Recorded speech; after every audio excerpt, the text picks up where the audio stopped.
Hi friends, నేనైతే చూడండి కొండకైతే వచ్చాను.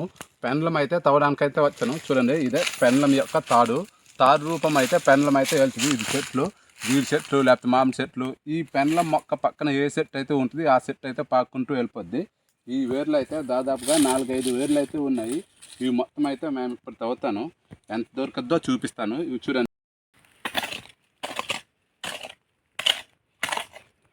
ఆ త్వరలో అయ్యేంత లోటు అయితే తవ్వినాను.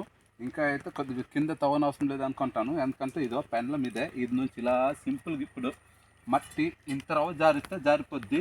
ఇప్పుడు ఈ పెండ్లం కనబడుతుంది కదా, ఈ పెండ్లం కనబడుతున్న జారి నుంచి ఇలా తవ్వుకుంటూ అయితే సింపుల్గా తీసేస్తాము. అందుకే ముందుగానే అయితే సింపుల్గా అవ్వడానికి చుట్టుపక్కల అయితే చాలా లోతుగా అయితే తవ్వినాము.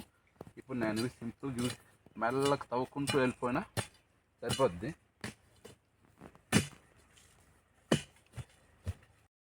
సరే, తవ్వడానికి కావదు, ఇలా కింద నుంచే తవ్వుకొని వెళ్ళాలి. ఇబ్బంది అయిపోతాము, ఎందుకంటే చాలా లోతుగా వెళ్తుంది కనుక కష్టం తప్పదు. చూసారు కదా లోతు. ఈ లోతు తవ్వి మొత్తం అయితే పెండ్లం అయితే దొరికింది. చూడండి, ఇది ఇలా ఇక్కడ ఒకటి అలాగే చూడండి, ఇక్కడ ఎండింగ్ అయితే దొరికిపోయింది. ఇదొక ఎండింగు, అలాగే ఇదొక ఎండింగు, అలాగే ఇక్కడ ఒక ఎండింగు, మళ్ళీ ఇక్కడ ఒక ఎండింగు, మళ్ళీ ఇక్కడ ఒక ఎండింగు. చిన్నవి చాలా ఇక్కడిక్కడే ఉన్నాయి. చూడండి లోతు. ఇది ఈ గుమ్లో నుంచి పైకి వచ్చాను. ఇప్పుడు ఈ మొత్తం అయితే కింద శివురు దొరికిపోయినాయి కనుక పైన నరికేసుకొని అయితే పెండ్లాలు అయితే తీసేస్తాను. పెండ్లం తీసేసిన తర్వాత ఏ విధంగా ఉంటుందో చూపిస్తాను.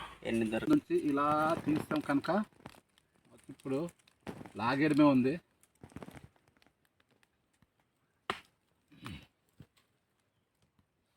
ఇది ఒకటి ఆల్రెడీ ఇక్కడ చూడండి, ఇక్కడ ఆల్రెడీ మాకు 3 తీస్తాను. మళ్ళీ ఇదొకటి,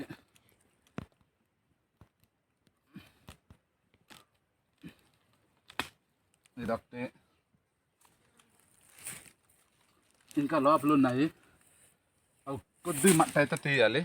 ఉండు, తీసేసి చూపిస్తాను. మీరు ఇదైతే చూడండి, ఇదే వేరు అనగా తాడు పెండ్లం తీగ. ఈ తీగతో పాటు అయితే వచ్చింది. ఇదే కొద్దిగా పెద్దదిలో ఉంది. ఇంకా కింద ఒకటి ఉంది, అది తీసుకొని చూపిస్తాను. అది ఎన్ని అడుగులో, ఇది ఎన్ని అడుగులు ఉంటుందో కామెంట్ చేయండి.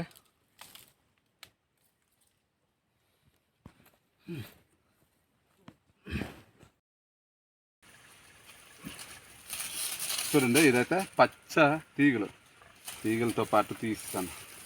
ఇది కట్ చేస్తాను ఆల్రెడీ. ఇదిగో ఇక్కడ ఉంచాను కదా, అది ఇదైతే 2, ఇదొకటి 2 అయితే తీగలతో తీస్తాను.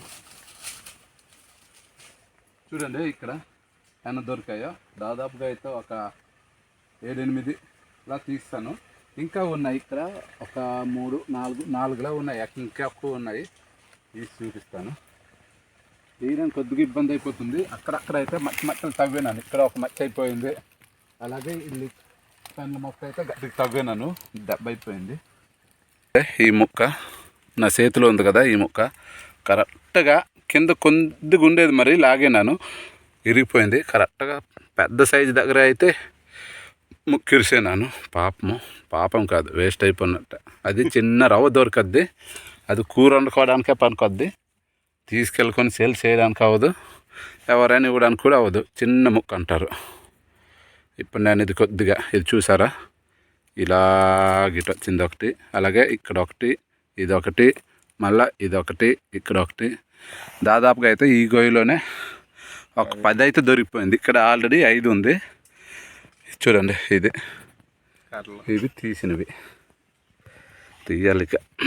ఇది మొక్క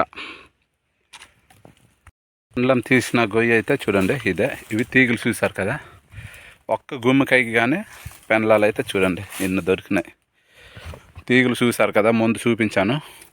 దాదాపుగా ఒక్క గొయ్యిలోనే 7-8 తీగలు ఉండడం వల్ల అయితే పెండ్లం అయితే చాలా ఎక్కువ వచ్చింది. ఇలాంటి పెద్దవి అయితే ఒక 5-6 వచ్చాయి, తర్వాత చిన్నవి వచ్చాయి చూడండి. కానీ ఇవి కూడా బాగానే ఉన్నాయి.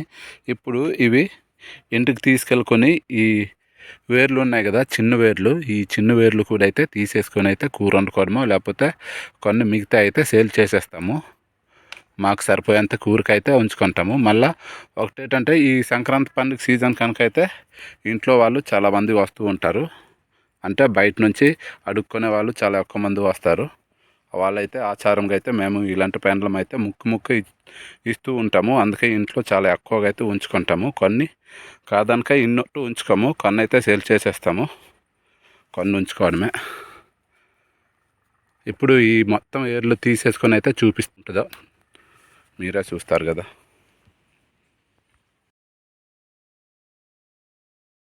ప్రతి దాంట్లో వేస్ట్ ముక్కు ఉంటుంది అంటాం కదా, చూడండి ఈ పెండలంలో కూడా ఇవైతే వేస్ట్ ముక్కులు. అంటే మనము పసుపు తవ్వేటప్పుడు ముసిలి పసుపు దొరకద్దు కదా, ఆ విధంగానే అయితే ఇక్కడ కూడా ముసిలి పెండలంలో అయితే దొరికినాయి చాలా ఎక్కువగానే. ఎంతైతే మంచివి దొరికినాయో అంతలో ఒక 10% అయితే ముసిలి పెండలం అయితే దొరికినాయి. చూడండి ఈ పెండలాలు కూడా మాకు వేస్ట్. ఇవైతే ఒక పక్క ఉంచాము, మంచివి అయితే ఒక పక్క ఉంచేసుకొని తాడుతో లేదా సంచి సాయంతో అయితే ఇంటికి తీసుకెళ్తాము. ఈ గొయ్యల నుంచే అయితే పెండలాలు అయితే తీసినాము. మళ్ళీ ఈ గొయ్యి అయితే కప్పేయాలి, ఎందుకంటే నెక్స్ట్ సంవత్సరం మళ్ళీ పెండలాలు కావాలంటే ఈ గొయ్యల నుంచే తీయాలి. అందుకే మేము తీయని గొయ్యి అయితే మళ్ళీ ఇప్పుడు కింద మొత్తం మట్టేసుకొని పైన మాత్రమే అదిగో ఆ పైన ఉన్నాయి కదా తళ్ళు, ఆ తళ్ళు పైకి వేస్తే మళ్ళీ సంవత్సరం నుంచి అయితే తీసుకోవచ్చు. మేము ఈ గొయ్యి నుంచి ఈ ఒక్క గొయ్యి ఎంత తీసినామో చూడండి. ఈ 2 చిన్న కట్టలు ఆ కట్ట మొత్తం 4 కట్టలు అయితే తీసినాము. ఇవి ఆల్రెడీ కట్టినాము. దాని పెండలం యొక్క వేర్లు ఉన్నాయి కదా, ఈ వేర్లు అయితే తీయలేదు. ఇది ఇంటికి వెళ్ళి అయితే తీసుకుందాం అనుకుని అయితే ఇక్కడే కట్టుకిస్తాము. ఎందుకంటే ఇప్పటికే టైం అయిపోయింది. మళ్ళీ ఇవన్నీ మొత్తం చేసుకుని వెళ్ళాలంటే చాలా చీకటి పడిపోద్ది. ఇంట్లో ఇలాంటి పనులు చేసుకోవచ్చు.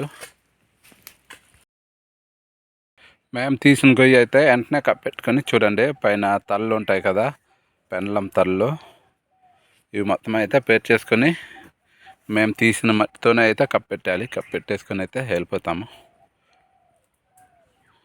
ఇదిగో ఈ కర్ర అయితే ఈ 2 కట్టలకైతే ఇది కాస్తుంది. ఎందుకంటే కొద్దిగా మెత్త కర్ర, ఇలా వంచితే వంగిపోతుంది. అందుకే ఇదైతే కర్ర ఎత్తుక్కోలేదు. ఇదిగో మేము తవ్వుకొని గుణపంతోనే అయితే మోసుకుంటూ ఇంటికి తీసుకెళ్ళిపోతాను.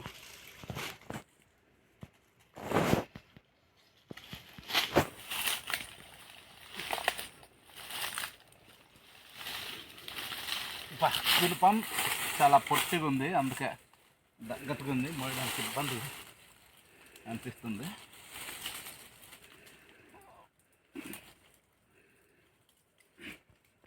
ఇది దగ్గుతుంది కదా, కొద్దిగా దూరం అయితే లాక్కోవాలి.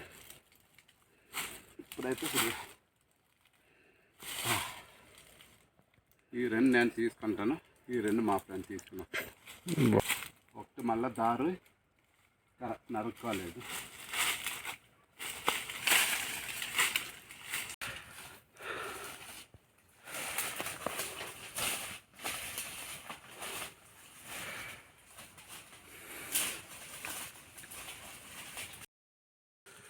తవ్విన పెండలాలు అయితే చూడండి ఇదే మోసుకొని అయితే ఇప్పుడు ఇంటికి తీసుకెళ్ళిపోవడమే. Bye bye, Tata.